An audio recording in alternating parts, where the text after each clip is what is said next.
What is up, everyone? Devin back here with day 4 on how I lost 80 pounds in just 4.5 months. That's right, 80 pounds in 4.5 months. If I can do it, you can do it, and we can do it.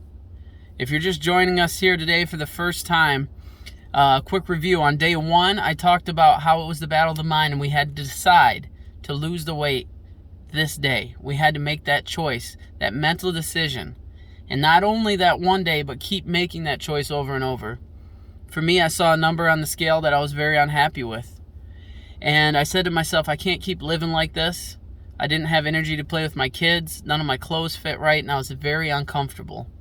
So there had to be a change. So I decided that day in February to make that decision to lose the weight. And it was tough. But I stuck to it and I lost the 80 pounds. Day 2, step 2, we talked about when we're going to eat. When are we going to eat? We're not going to eat all day.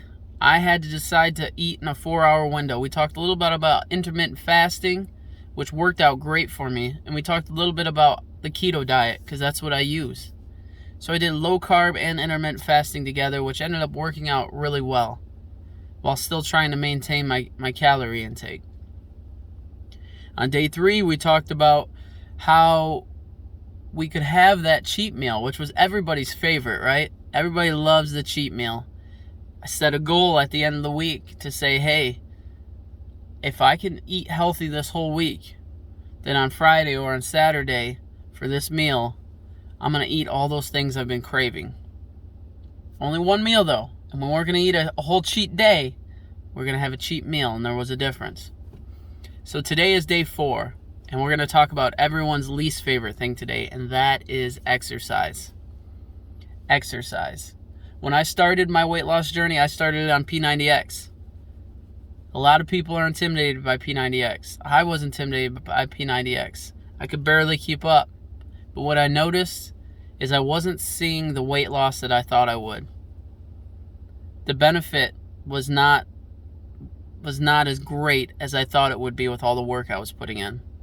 So I knew something had to change. I knew something had to be different. And through this process, I discovered that most of my weight loss, probably almost all of my weight loss, came through diet and very little through exercise. Yeah, it helped me get strengthened. Yeah, I gained some muscle, helped my flexibility. I even found myself having a little bit more energy here and there. But as far as losing weight, that was all diet. That was all diet. So today, I'm telling you, the battle of the mind, when you're eating, what you're eating, how you're eating it, having that cheat meal, and now exercise. So for your exercise today, I don't want you to think in terms of exercise where you have to go out and you have to work super duper crazy hard. But no, think about your exercise today as this: being active. During this process of my weight loss journey, this 4.5 months, I just so happened to be coaching my son's soccer team and his baseball team. So we were doing 2-day-a-week practices for soccer, plus 2-day-a-week practices for baseball, plus games on Saturday. So that means 6 days out of the week, I was finding myself doing something, being active and busy. Because even on the off day that I didn't have anything going on, I would have to catch up on all the housework, on all the yard work and stuff like that. And then the last day, the Sunday, I would just rest. So out of 7 days, I was doing 6 days of activity. Now, some days at baseball, I would run a little bit, but I'm telling you, I wouldn't run hard. I would just be moving and kept myself moving.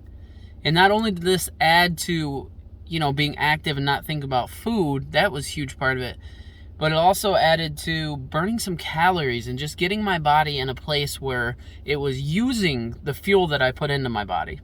Because I discovered this in exercise and in not exercising, that on the days where I'm gonna have that cheat meal, if I put in some exercise, my body just absorbs more of that cheat meal and burns it off a whole lot better. But on days where I know I'm not gonna have hardly anything going on, maybe it's a day where I'm binge watching something on Netflix, I try not to eat very much because I know my body's not needing that fuel. So in terms of exercise, think about it like this. Think about the food you put in as your fuel.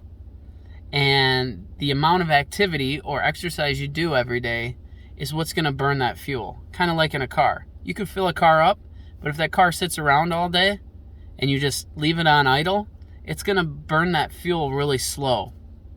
But if you go out and you drive that car, it's going to burn that fuel faster.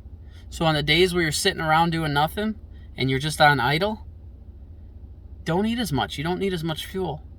On the days where you're out driving around and going, you could have more fuel. So there's a proper balance in that. So day 4, step 4 is all about staying active and exercising moderately. Remember, I said you don't got to go out and kill yourself with your workout. You really don't.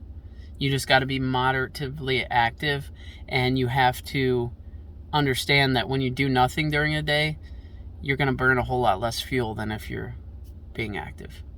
So anyways, this is a longer video, but I want to say thank you for listening. Thank you for tuning in. I would appreciate if you like and you share this video so that others can be inspired in weight loss.